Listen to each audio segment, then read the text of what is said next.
নায়ক সিনেমার প্রসঙ্গে অভিনেতা তরুণ কুমার যে সমস্ত ঘটনার কথা লিখেছিলেন তারই কিছু অংশ আপনাদের জানাই।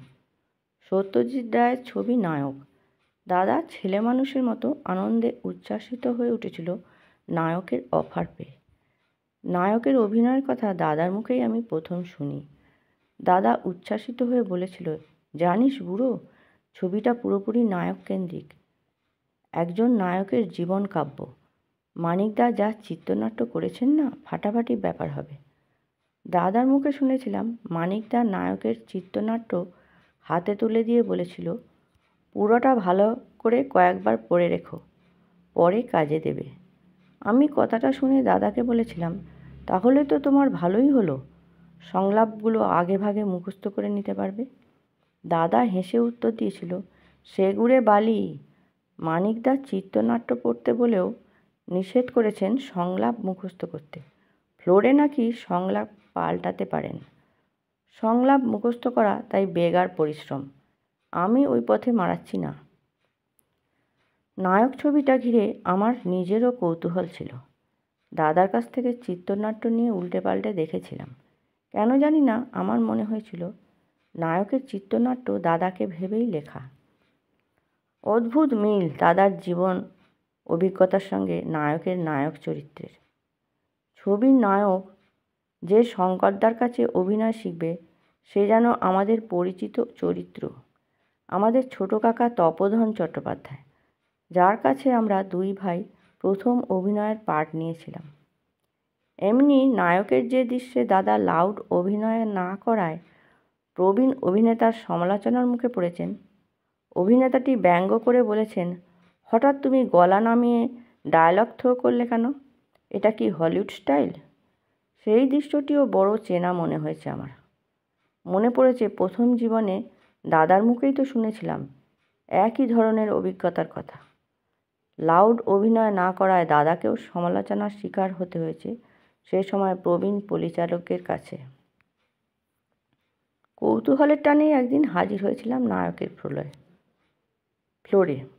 দেখতে চেয়েছিলাম মানিকদার পরিচালনায় দাদার অভিনয় কোন বিশেষ মাত্রা পাচ্ছে। আসলে চিত্রনাট্য পড়ার পর থেকেই আমার মনে বিশ্বাস দানা বেঁধেছিল বাংলা ছবির ইতিহাসে যুগান্তকারী কোনো ঘটনা ঘটতে চলেছে। কে না চায় সেই ঘটনার সাক্ষী থাকতে? মানিকদা আমায় দেখে রসিকতা করে বলেছিলেন, কি হে বুড়ো, দাদার অ্যাক্টিং দেখতে এসেছ? মানিকদাকে তো আর উত্তর দেওয়া যায় না, কেবল চোখে দেখতে নয়, আপনাদের দুজনের কাজকর্ম দেখার ক্লাস করতে এসেছি। আপনারা দুজন যা করবেন তাই তো আমাদের কাছে অভিনয়ের নতুন পাঠ। মানিকদার পরিচালনায় মানিকদার কথা শুনে কেবল অভিনয় করে যেতে হয়, নতুন কিছু ভাবনার যোগান দেওয়া যায় না। দাদাও শুটিং শুরুর আগে এই কথাই বলেছিল, কিন্তু নায়কের শুটিংয়ে অবাক হয়ে দেখেছি দাদা হয়তো অভিনয়ের মাঝে নতুন কিছু সংযোজন করলো। মানিকদার ভালো লেগে গেল ব্যাপারটা, ছবিতে জুড়ে দিলেন এই নতুন ভাবনা। ব্যাপারটা তাহলে খুলেই বলি।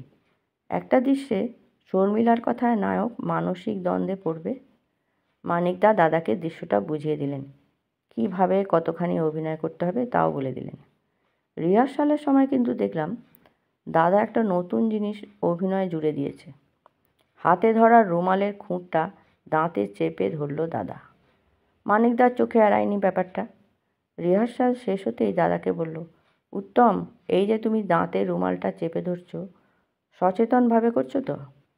দাদা সম্মতিসূচক ঘাড় নাড়তে মানিকদা বললেন, অভিব্যক্তি হিসেবে ব্যাপারটা ভালোই, স্বচ্ছন্দ মনে করলে তুমি রুমালের কোণটা দাঁতে চিবোতেও পারো। এইভাবে মানিকদাকে নতুন করে ভাবানোর ব্যাপারটা আমাকেও নাড়া দিয়েছিল। পরে একান্তে জিজ্ঞেস করলে দাদা বলেছিল, ভালো করে লক্ষ্য করে দেখিস। মানিকদার প্রতি দাদার যে শ্রদ্ধা ছিল, নায়কের অভিনয় করার পর লক্ষ্য করেছিলাম তা আরও অনেক গুণ বেড়ে গেছে। মানিকদার নানা গুণের প্রশংসা করতো দাদা সবসময়। আর দাদার প্রতি মানিকদার মনোভাব কেমন ছিল, নায়কের শর্মিলার মুখ দিয়ে মানিকদা তা ব্যক্ত করেছিলেন। মনে আছে নিশ্চয়ই সেই সংলাপটা? শর্মিলা নায়ককে বলছে, আপনি যে জায়গায় পৌঁছে গেছেন সেখান থেকে আপনাকে কেউ নামাতে পারবে না। নায়ক যদি দাদারই জীবনকাব্য হয় তবে উপসংহারটা মানিকদা যথার্থই লিখে গেছেন। মানিকদার সেই কথা কি 100 ভাগ মিলে যায়নি পরবর্তীকালে? সাংবাদিকদের বিচারে বছরের সেরা নায়ক মনোনীত হয়েছিল দাদা নায়ক ছবির জন্যে। বেঙ্গল ফিল্ম জার্নালিস্ট অ্যাসোসিয়েশন অর্থাৎ BFJA এর পুরস্কারের তখন ভারতজোড়া কদর। বোম্বের নায়ক, নায়িকা, পরিচালক, সুরকাররা নিজেদের ধন্য মনে করতেন BFJA এর পুরস্কার অর্জন করতে পারলে। দাদাও খুশি হয়েছিল বাংলার সাংবাদিকদের দেওয়া এই সম্মানে। আমি প্রথম খবরটা শুনে দাদাকে বললাম, দেখলে তো কেমন মিলে গেল আমার কথা। দুটো প্রতিভার মিলনে যে সৃষ্টিশীল সব রকম কাজই শ্রেষ্ঠত্ব অর্জন করতে বাধ্য, সেটা তো আমি আগেই বলেছিলাম। দাদা আমার কথাটা শুনে কোনো উত্তর দেয়নি, কেবল পরিচিত ভঙ্গিতে হেসেছিল। দাদার এই আনন্দের হাসিটাই পরে গর্বে পরিণত হলো যখন নায়ক আরও বড় সম্মান পেল। বার্লিন চলচ্চিত্র উৎসবে আমন্ত্রিত হয়েছে ছবি। মানিকদাই খবর পাঠালেন, বার্লিন যেতে হবে দুজনকে। বার্লিন চলচ্চিত্র উৎসব কমিটি নায়কের পরিচালক সত্যজিৎ রায় ও নায়ক উত্তম কুমারকে আমন্ত্রণ জানিয়েছে ও দেশে। চোখ বুঝলে মনের পর্দায় ভেসে ওঠে ছবিটা। দাদা ভবানীপুরের বাড়িতে এসেছে বিদেশ যাত্রায় মায়ের অনুমতি চাইতে। সন্তানের কৃতিত্বেই মা বাবার গর্ব। দাদার মাথায় 2 হাত রেখে আশীর্বাদ করল মা। প্রণাম করে মাকে 2 হাতে জড়িয়ে ধরল দাদা। সেদিন ওই দৃশ্য দেখে আমি কেবল একজনের শূন্যতাই হৃদয়ের একান্ত গভীরে অনুভব করেছিলাম। তিনি হলেন আমার বাবা।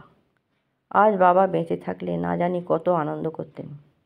যে দাদা চাকরি ছেড়ে পেশাদারি অভিনয় জীবন বেছে নেওয়ায় বাবা শঙ্কিত হয়ে উঠেছিলেন, সেই দাদা অভিনয় সুবাদে বিদেশ সফর যাচ্ছে দেখলে বাবা কি খুশি হতেন না? কলকাতায় তখন দাদা 4টে ছবির কাজ চলছে। নায়িকা সংবাদ, জীবন মৃত্যু, গৃহদাহ ও অ্যান্টনি ফিরিঙ্গি। নায়ক রিলিজ করার পর মানিকদা আবার নতুন ছবির কাজ শুরু করলেন। এবার আর নিজের কাহিনী নয়, শরদিন্দু বন্দ্যোপাধ্যায়ের কাহিনী অবলম্বনেই চিত্রনাট্য লিখলেন মানিকদা। নায়ক চরিত্রে নিলেন দাদাকেই। নায়কের পর চিড়িয়াখানাতেও দাদাকে নায়ক করার সময় অনেকে ভ্রু কুঁচকেছিল।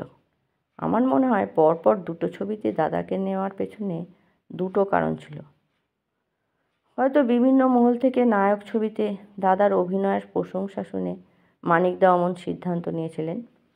এছাড়া দাদাকে পুনরায় মনোনয়নের আরেকটা কারণও থাকতে পারে। ওই সময় দাদার সঙ্গে মানিকদার সুন্দর একটা বোঝাপড়া গড়ে উঠেছিল, যে বোঝাপড়ার বড় বেশি প্রয়োজন কোনো ছবির সাফল্যের জন্য।